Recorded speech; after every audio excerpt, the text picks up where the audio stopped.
Eccoci qua, buon lunedì a tutti, buon pomeriggio, buon inizio di settimana, salve, bentornati amici di Io Compro Siciliano. Per me è veramente un grande piacere, ma lo sapete, essere qui con voi ogni pomeriggio e sono veramente molto contenta di poter condividere dal lunedì al venerdì un bel viaggio insieme a voi che diventate ogni giorno che passa sempre di più. Ciao da Cristina Ruffino, subito vado a Palermo a salutare il nostro Santo Paolo Angelo Custode di tutti noi, il nostro Paolo Gatto in regia, e saluto ovviamente anche Marzia Monreale che ci segue davvero per la redazione in modo impeccabile. Ci tengo a fare questi saluti iniziali perché veramente se lo meritano, fanno un durissimo lavoro tutti i giorni. Allora, noi cominciamo la settimana, iniziamo il lunedì, ovviamente sempre parlando di cucina, con la cucina dei ricordi. Abbiamo una lunga settimana da trascorrere insieme. Do il benvenuto al mio compagno di cucina di viaggio d'avventura, il nostro grandissimo chef Mariano Carbonetti. Buonasera Cristina, buonasera a tutti i nostri amici. Carbonetti, ma ti vedo ogni settimana che passa, ti vedo sempre più splendente. Bello, il problema, guarda, purtroppo non ci riesco, ho fatto anche una cura di bruttezza, ma non ci riesco, purtroppo devi accollarmi così. Mi sembri il Barbara D'Urso al femminile. Infatti sto facendo delle attività particolari che mi stanno ringiovanendo. Allora, Mariano, intanto buon pomeriggio, benvenuto. Come è andato il fine settimana? Come è andato il weekend? Bene, tutto a posto, sai, con questa zona rossa purtroppo non è che abbiamo potuto fare chissà che cosa, ma abbiamo impiegato bene il nostro tempo. Cucinando, immagino, no? Cucinando, restando in famiglia, curando i nostri interessi che possiamo curare a casa, ovviamente, e tante altre piccole cose. Ma io non lo so, Garbonetti, una curiosità, ma tu a casa cucini? Io non so, vabbè, la vita privata dei nostri collaboratori, no? Ma Allora, tu cucini a casa? Allora, io fortunatamente ho una moglie che sa cucinare. Inizialmente non era così brava, ma poi è diventata bravissima anche perché io non potevo essere sempre presente, quindi è diventata brava, sa cucinare bene e non mi lamento assolutamente né io né i miei figli, quindi si vede che va bene così. Però non ti nascondo che quando c'è la possibilità di ospitare qualche amico o di fare qualcosa di particolare, mi metto ai fornelli a dare qualcosa di buono. Va bene, prima o poi conosceremo anche la famiglia di Mariano Carbonetti, vediamo un po' se tua moglie confermerà. Allora, dunque, noi oggi abbiamo intanto una novità prima di parlare della provincia di cui ci occuperemo, perché da oggi c'è una bella novità che io farei vedere subito perché si inizierà a giocare. Perché all'interno del nostro gruppo Io Compro Siciliano, che cosa accadrà? C'è il quiz di Mariano Carbonetti, il quiz dello chef. Partecipa e vinci fantastici premi e tantissimi cotillon, direi io. Mariano, ce ne parli? Sicuramente, allora è un modo per stare ancora più vicini ai nostri ascoltatori, ai nostri amici che ci seguono su Io Compro Siciliano, ed è anche un modo per giocare insieme, per poter, perché no, vincere qualcosina di simpatico. I premi saranno diversi, ovviamente, saranno messi anche a disposizione delle aziende che collaborano con noi, ma la cosa più bella è che attraverso questi quiz andremo a valorizzare ancora di più quella che è la nostra terra, la nostra cucina e i piccoli segreti che qualcuno vorrà ben interpretare. Ok, quindi spieghiamo che si giocherà tre volte a settimana, martedì, giovedì e sabato. Ci sarà un quiz, se non indovinerete il quiz del martedì verrà riproposto il giovedì, fino a quando insomma non indovinerete e quindi avrete la possibilità di aggiudicarvi il premio. Sono quiz difficili, Mariano? Ma non sono difficili, sono dei quiz che ovviamente, come dicevo, cercano di guardare il territorio e quindi un attimino saranno dei quiz di cucina, magari qualcuno sarà relativo al piatto, qualcuno sarà un quiz dove bisognerà indovinare quanti chicchi di grano c'è in un bicchierino da caffè. Dico, sto facendo un esempio, proprio per stuzzicare i nostri ascoltatori e stare insieme così divertendoci durante la giornata. Perché ovviamente dovranno essere molto partecipi per aggiudicarsi il premio. Ovvio, e tra l'altro diciamo di seguirci per tutta la puntata, quindi non andate via per alcun motivo perché a fine puntata vi daremo già il primo quiz della settimana, ok? Allora Mariano, In attesa di collegarci con gli ospiti di oggi, andiamo a scoprire la provincia della quale ci occuperemo questo pomeriggio per la cucina dei ricordi. Allora, oggi parleremo di una bellissima, stupenda provincia siciliana che fa da patria a due cose importantissime. Uno è il cannolo e l'altro è il torrone. Infatti, parleremo della provincia di Caltanissetta. Okay. Questa provincia bellissima, ricca di storia, ricca di tradizione. Possiamo dire che, così tanto per capire qualcosina dal punto di vista dell'origine, possiamo dire che secondo alcuni studiosi che continuano ovviamente a dibattersi, i primi abitanti dell'attuale città appunto di Caltanissetta potrebbero essere stati addirittura dei bizantini o che considera che nell'VIII secolo avanti Cristo avevano edificato un grande castello, il castello di Pietrarossa, e accanto c'era un piccolo borgo, il borgo di Nissa. Questo nome l'avevano dato riferendosi alla città di provenienza di questi conquistatori, che non erano altro che dei militari che venivano pagati per conquistare questi territori e venivano dalla famosa Cappadocia. La Cappadocia sarebbe attualmente la possiamo trovare nel nord della Turchia, è una regione del nord della Turchia. Successivamente cosa succede? Nell'846 arrivano i nostri amici arabi, mi consenti di chiamarli amici, anche se ci hanno dominato, perché grazie a loro abbiamo veramente un parco gastronomico veramente interessante. Sì. E la chiamarono Calatannissa. Calatannissa proprio per assonanza con questo vecchio nome che avevano dato i bizantini. Ma Calatannissa cosa significava? Significava Rocca delle Donne o Castello delle Donne. Perché? Perché quando i nostri amici militari, diciamo i nostri soldati saraceni, andavano a conquistare i territori, poverini abbandonavano le donne in questi castelli. E quindi praticamente era questa particolare prerogativa, il nome di Castello delle Donne, proprio perché erano esclusivamente abitato da donne, le donne ovviamente dei famosi saraceni. Una prima fase di nome si ha anche quando Al-Idrisi, che Al-Idrisi era un famoso geografo arabo, già nel 1154 scrive nel suo libro, il libro di Ruggero, la presenza di questa bellissima città. Ma non furono esclusivamente gli arabi a conquistare questo territorio. Infatti i dominatori furono diversi, dai bizantini, come abbiamo visto, gli arabi, successero anche i normanni, gli angioini, e successero addirittura anche gli aragonesi, dove bisognerà soffermarsi un attimino. Perché quando alla morte della regina Eleonora d'Aragona non lasciò eredi al trono, la città fu assorbita dal Regio Fisco e data ai nobili della zona. Tanto è vero che qui cominciarono a dividersi la città a diverse famiglie nobiliari, tra cui Moncada. Dico, sarebbe tanto lunga la storia, ma non voglio dilungarmi. Mi piaceva semplicemente focalizzare questa cosa. Una chicca, però te la voglio raccontare, questa del cannolo. Allora, cos'è che si dice? Perché è nato il cannolo? Perché all'interno di questo famoso castello di Pietrarossa, le donne che erano praticamente non erano altro che le donne dell'harem, quindi cercavano di accattivarsi quello che era l'interesse del sultano, sì. Lavoravano e giocavano con l'arte della cucina e della pasticceria. E da qui inventarono il famoso cannolo, che tanto ricordava loro le magnificenze del sovrano, perché dal cannolo si pensava si potesse parlare delle dimensioni umane di questo grande sultano. Va bene, siamo alle 18 ancora pomeriggio, comunque vabbè. Apriamo parentesi.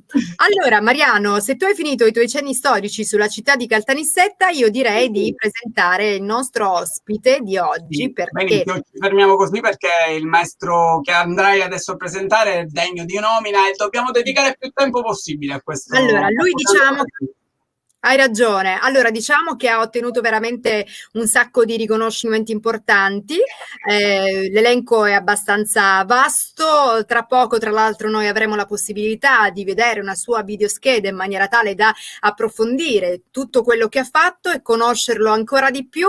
Io non perdo tempo, l'accolgo volentieri il nostro pastry chef Lillo De Fraia. Vediamo un attimo dov'è. Ciao, ciao Lillo, Buonasera, ragazzi, maestro De buonasera Fraia, Lillo. buonasera.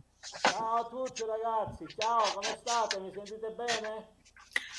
Un po' piano, la sentiamo un po' piano, vediamo un attimo di Farò il, risolvere in corso. farò il tenore, dai. Diciamo che il nostro Lillo deve abbastanza urlare per questa puntata, però cercheremo di sistemare l'audio così, man mano che andremo avanti. Allora, Lillo, a parte il fatto che io già dico che lei è una persona veramente così, che da lontano a pelle mi fa tanta simpatia, ma troppa. Grazie. Veramente. Quindi io so che lei ha Sono come la Carrà allora io. sì. Riferendomi a Mariano, io sono come la Carrà. Sì. Sì.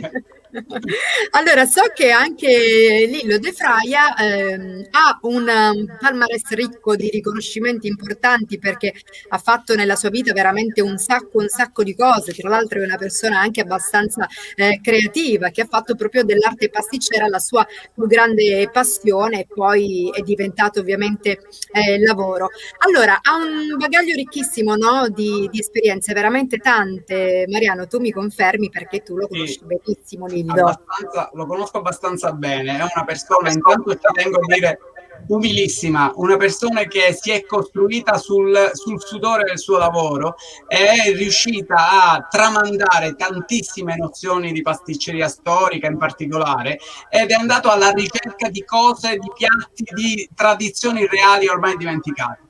Ed è questo che io personalmente ringrazio. Dovrebbero esserci 10.000 maestri de Fraia, perché veramente quello che fa riesce veramente a portarlo per tutti, non se lo tiene per sé, ma cerca sempre di motivare altre genti, altre persone, altri Sì. professionisti a ricercare queste particolarità. E poi ovviamente durante la sua vita professionale ha imparato tanto e riesce a fare delle cose magnifiche.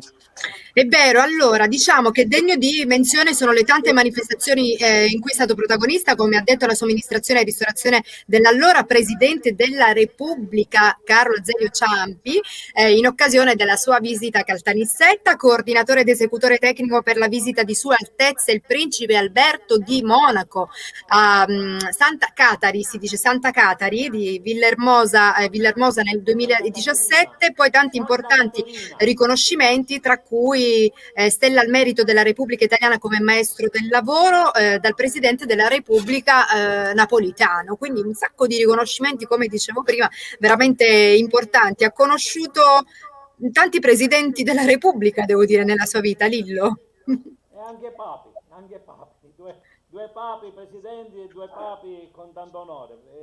E soprattutto ho conosciuto molte persone che mi hanno dato tanto, i miei maestri, i miei alunni, i miei colleghi, ognuno di loro mi ha dato tanto. Io ho fatto un cocktail di queste conoscenze, conoscenze importanti, anche meno importanti, ma sempre qualcuno mi ha dato qualche cosa. Io quello che faccio è trasmettere agli altri. Vi voglio raccontare una cosa che mi è accaduta proprio oggi. Sì, Io stesso mi sono meravigliato perché ho detto, sono entrato con mio fratello in un panificio dove c'è anche una bella pasticceria e facendo compagnia a mio fratello che non c'ero mai entrato. Aprendosi la porta del laboratorio esce fuori un mio ragazzo che ho cresciuto, un mio ex ragazzo, ha fatto come un attimo, venga qua. Chi sto maestro, ma me ne detto che date no culo. Però mi imparare mi fece diventare un maestro. Mi sono praticamente... si parla sempre di lei, si parla sempre bene di lei.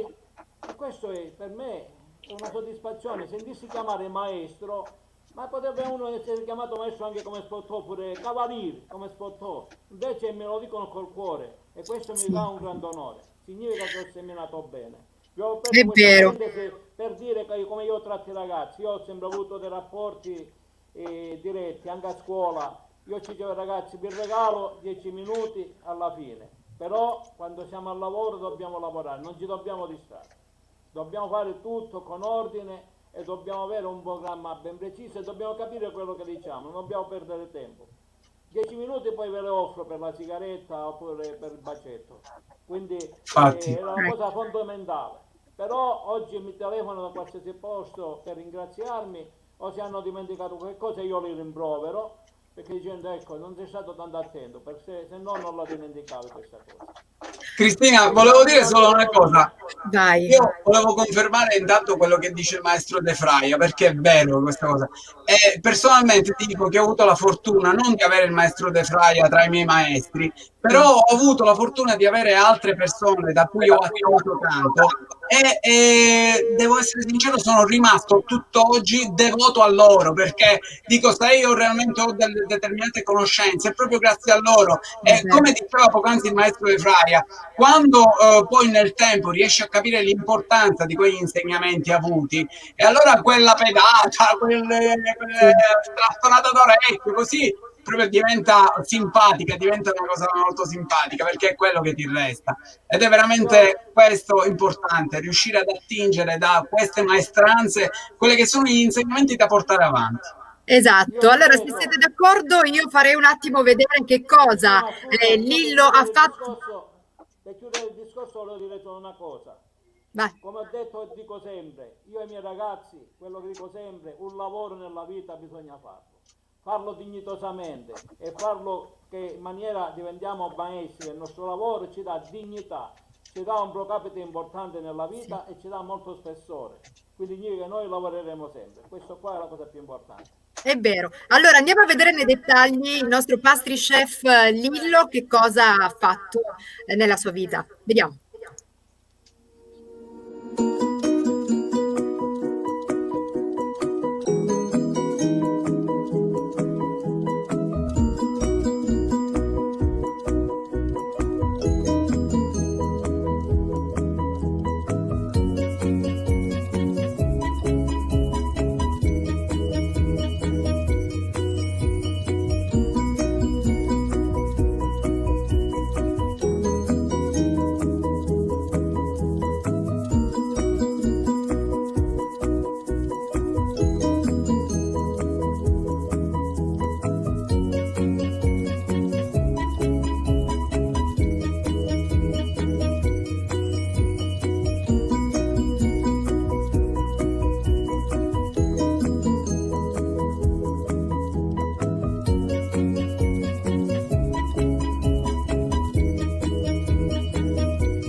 Bellissimo, bellissimo, davvero bello, complimenti maestro.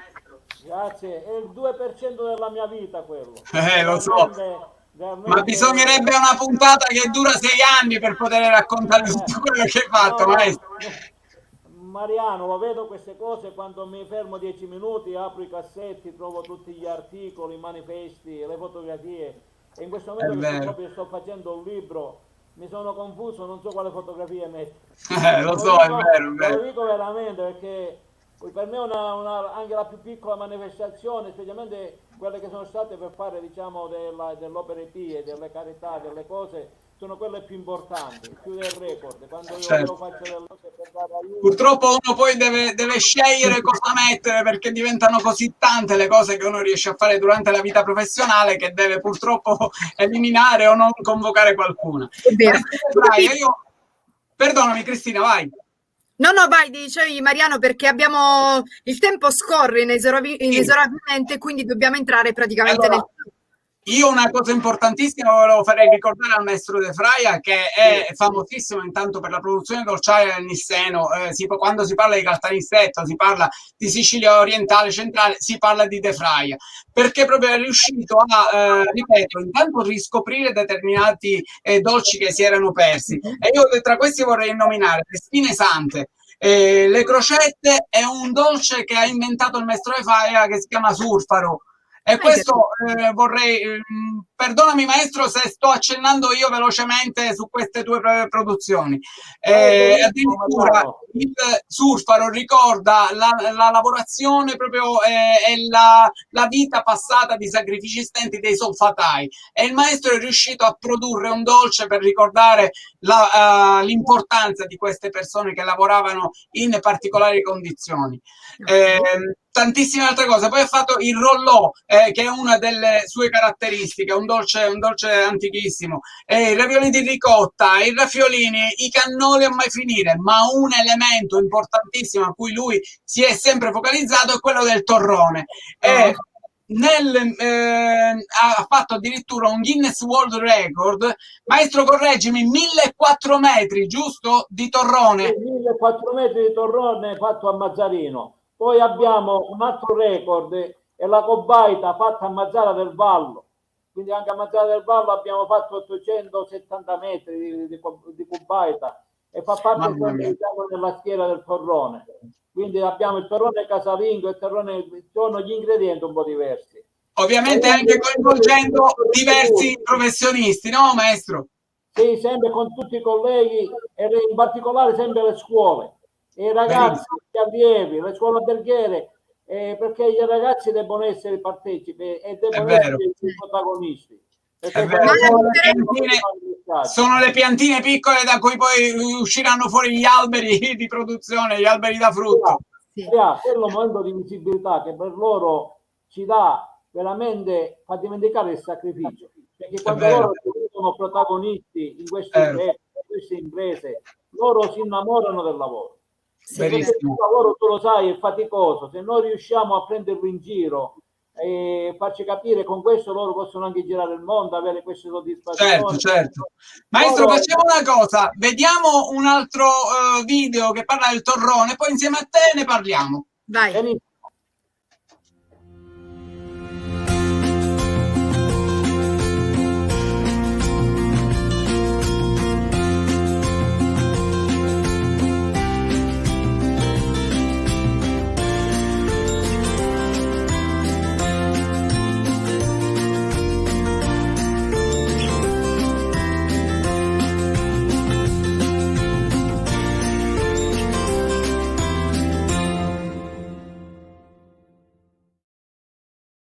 No. E qui proprio abbiamo fatto uscire l'angurino a quest'ora del pomeriggio per poterlo mangiare. Una domanda, maestro: abbiamo visto il torrone fatto di mandorle e quello fatto col sesamo. Che differenza abbiamo? Importante. Quello col sesamo è proprio arabo, diciamo, come origine, perché noi poi, io dico sempre che quando parliamo di specialità dobbiamo parlare di territorio. E praticamente parlando di territorio parliamo, in questo caso nostro, parliamo della mandorla e del pistacchio. Quindi anche il discorso del rollò va in abbinamento a questo discorso. Noi abbiamo diciamo, messo il rollò, praticamente i biscuit a noi ce l'hanno portato in Svizzera, che come sono stati a Catania e a Palermo, quindi alla fine dell'Ottocento e fine del Novecento, da noi sono venuti e praticamente ci hanno lasciato il ricordo questa pasta, diciamo, arrotolabile, la pasta biscuit al cacao, che loro lavorano normalmente mettendo all'interno, diciamo, si metteva una massa di cioccolato, quindi si facevano stile le torte Savoia. Invece noi abbiamo creato sempre col territorio, con la ricotta di Caltanissetta, e abbiamo con la pasta reale, con la frutta della martorana, abbiamo creato questo cuore centrale e abbiamo fatto il rollò. Caltanissetta è nato a Caltanissetta, il rollò, e solamente dopo che io ho fatto il record, quindi diciamo si è conosciuto anche a livello nazionale e internazionale. Paesi vicini non mangiavano il rollò, Nisseni sì. Invece per quanto riguarda la cubaita, come dicevo, noi abbiamo la nostra cubaita è fatta con le mandorle e diciamo il pistacchio di sopra. E la usanza del territorio, appunto, quando noi parliamo di specialità, i nostri nonni a casa nel raccogliere le mandorle, facendo il rapoccio, che significa andare a raccogliere le ultime mandorle, per Natale c'era un sacchettino di juta sotto diciamo, la cucina, che puntualmente per Natale non doveva mancare il torrone, quindi l'odore di torrone, quindi si prendeva dello zucchero con un po' di miele, solo zucchero con le mandorle, si mettevano sul fuoco, poi si sporcava diciamo la pietra di marmo con un po' di olio. Maria, tu rivedi sempre questa storia, vero? Questo passaggio di vita che c'è stato tramandato da nonna a nonna, quindi stiamo parlando di una cosa proprio perché il territorio dava la specialità. Questo è quello che diciamo sempre. Come esempio io dico sempre per il fatto della ricotta, con la ricotta, ce lo dice, la ricotta noi in Sicilia l'abbiamo sempre avuta, anche sempre entrando nel discorso della leggenda per appunto come abbiamo detto per il fatto del cannolo, ma sempre c'è una storia perché c'è il territorio, c'è la materia prima. È vero, è vero, è vero. Si parla nell'Iliade del più antico pecoraio del mondo, Polifemo. È vero, bravo, è vero. È vero. Sei un libro aperto, maestro, sei un libro aperto ed è bello veramente ascoltare le tue parole. Io ti vorrei ogni giorno ospite, piccolino qua, quando noi ti abbiamo, quando facciamo la trasmissione con Cristina, ti vorrei sempre piccolino. Sì, è vero. È davvero, è davvero. Surfaro, che non ho parlato di surfaro. Surfaro è un dolce che mi tocca tanto e ancora io adesso sto lavorando molto sulle spine sante, sulla crocetta, perché io questi dolci non li voglio che debbano essere guidati, quindi non devono diventare mai dei surrogati, quindi la qualità del territorio, della materia prima del territorio deve essere sempre l'eccellenza. Invece per Suffaro è ancora un mondo che io subito dopo curerò, quindi in questi periodi diciamo dalla primavera in su, perché Suffaro è dedicato ai minatori, perché come è fatto Suffaro è la stessa discorso di come si faceva sciogliere il pittire, la pietra con lo zolfo nei forni, quindi poi messi in questi calderoni, poi messi in questi stampi di legno, poi quando raffreddava si giravano e restava la forma diciamo a stile diciamo rettangolare. Maestro, una cosa, maestro, perché i nostri amici ci chiedono anche, ma il torrone di miele, quello fatto col miele, con l'albume e così via, viene anche prodotto nel Nisseno oppure è esclusiva produzione? Questo qua diciamo, è il Nisseno, questo torrone praticamente abbiamo proprio... Come si fa? Come si fa, maestro? Facciamo... Lo dico subito. Praticamente questo torrone è il Nisseno perché praticamente subito dopo che è caduto questo castello la notte del 1567, la notte del 28 di febbraio, alla mezzanotte c'è stato un terremoto, praticamente poi donna Luisa Mongada, che era la proprietaria del castello, che poi nasce il primo barocco siciliano, il Palazzo Mongada, con queste pietre fa costruire un convento accanto al castello. E questo castello, sappiamo già che loro facevano questo miele, lo battevano, tu sai Mariano, battendo il miele diventa bianco e va in cottura, e mettevano le mandorle, sempre del territorio, sotto il castello c'erano le mandorle e i pistacchi che ancora ci sono sotto il castello, ancora oggi, e mettevano diciamo questo miele cotto, ci mettevano dentro le mandorle, il pistacchio e diventava raffreddandosi. E questo è il torrone di Caltanissetta, diverso di quello di Cremona, perché quello di Cremona è pieno di albume d'uovo, quindi è più morbido. Certo. Cristina, dobbiamo leggere qualcosa? Sì, abbiamo dei messaggi da leggere, vediamo un po' chi passa a trovarci oggi pomeriggio. Buon pomeriggio, scrive Marina. Ciao Marina. Buonanotte a tutti. Allora, lui scrive buonanotte, però è buon pomeriggio perché probabilmente non riesce a scrivere bene in italiano. Forza Cristina Ruffino.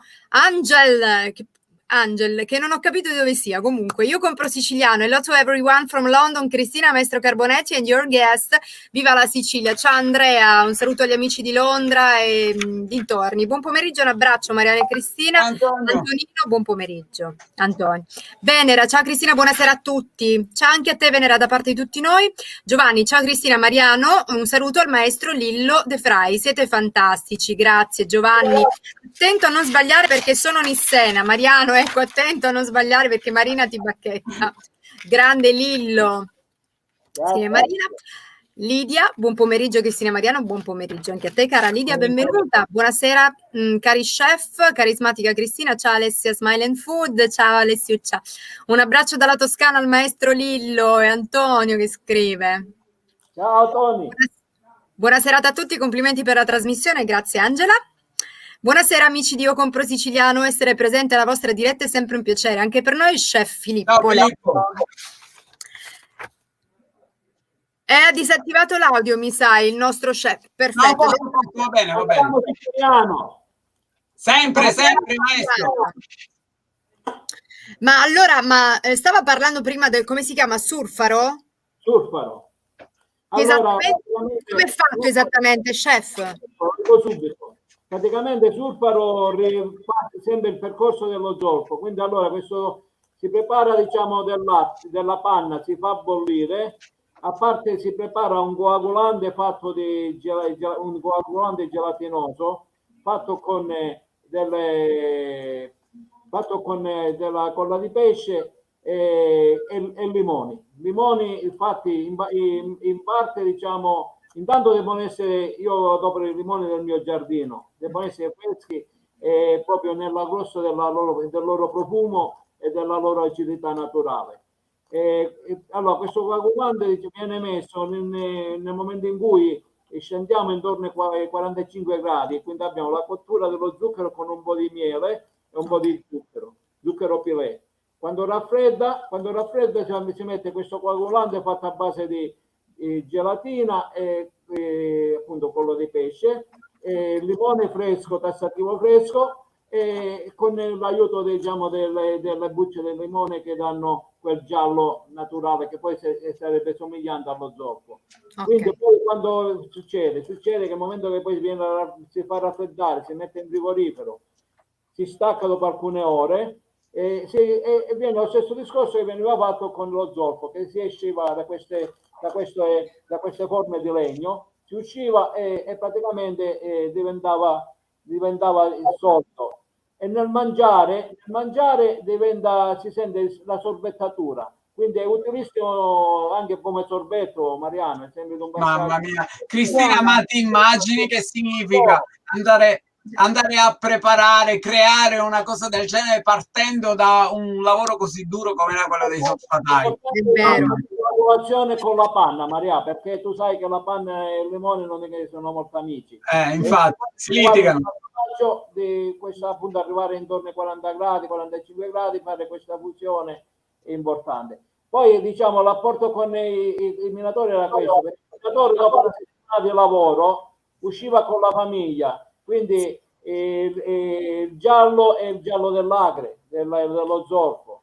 Poi diciamo abbiamo il colore appunto sempre il colore dello zolfo. Poi quando lo zolfataio si mangiava questo dolce, prima sentiva l'aspro che era il sacrificio del lavoro, l'aspro del lavoro, poi ti lascia la bocca pulita, sorbettata, la soddisfazione che a lui aveva fatto la giornata, aveva fatto la settimana, aveva portato un guadagno a casa, era uscito con la famiglia e si stava godendo. Maestro, veramente le tue parole, sei veramente una persona in gambissima, una persona squisita, una persona veramente che ci porteremo avanti sempre. Cristina, cosa facciamo?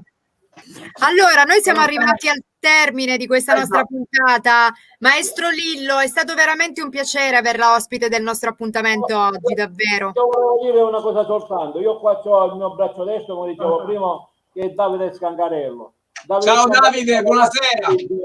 Come tutti i ragazzi che sono vicini a me e amano questo lavoro, perché io voglio trasmetterci l'amore per il lavoro. Quindi loro debbono sempre stare, loro debbono seguire ciò che dicono io non ho guadagnato mai niente, diciamo, non ho chiesto mai niente a nessuno, la più grande soddisfazione è che gli altri stiano bene e che i miei ragazzi facciano una vita di conoscenza. Io sono a disposizione, quindi qualcuno anche dopo questa trasmissione mi telefona, non ho capito questa cosa, io sono a disposizione. L'unica cosa che mi penso è trasmissioni come queste che sono importantissime perché valorizzano il territorio. È vero. Devo dare sempre molto di più a voi come a tutti. Vorrei, io dico sempre, perché prima che divento scemo, trasmettere e cercare di dare sempre, perché aiuta a crescere anche il cervello, perché quando io trasmetto vado a aggiornarmi perché devo stare sempre... È vero. Maestro, noi ti ringraziamo veramente per la tua partecipazione stasera, ringraziamo anche il tuo ospite e probabilmente più avanti riusciremo a prendere un altro po' di tempo. Sì. Lo sto dicendo con un invito, vi inviterò quando uscirò il mio libro, vi inviterò quando farò il record del cannolo. Ci saremo. Faremo il certificato, il documento con la farina del territorio. Bene. Maestro, ti dobbiamo salutare adesso. Voglio bene. Grazie. Grazie maestro, grazie anche all'assistente, ma sono convinta tutti lo amano sicuramente, tutti lo amano perché ha un animo buono. Buonissimo, una persona eccezionale, una persona d'oro. Sì, è vero. Allora, Mariano, noi siamo arrivati quasi alla conclusione del nostro appuntamento, manca poco perché dobbiamo lanciare il nostro quiz. Vai. Guardate un po' che cosa abbiamo fatto per voi. Quiz dello chef Carbonetti, eccolo là.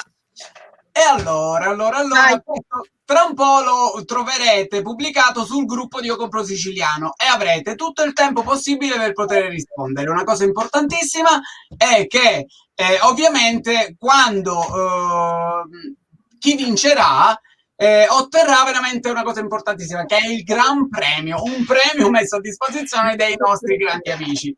Perfetto, allora guardate attentamente questa foto e rispondete di che importantissimo piatto della tradizione isolana si tratta e poi quali sono gli ingredienti che lo compongono. In questo abbiamo fatto due cose. Allora, uno, ovviamente l'abbiamo fatto un attimino posterizzato per creare il dubbio, però certo. poi abbiamo dato una bella informazione che sono sul numero degli ingredienti.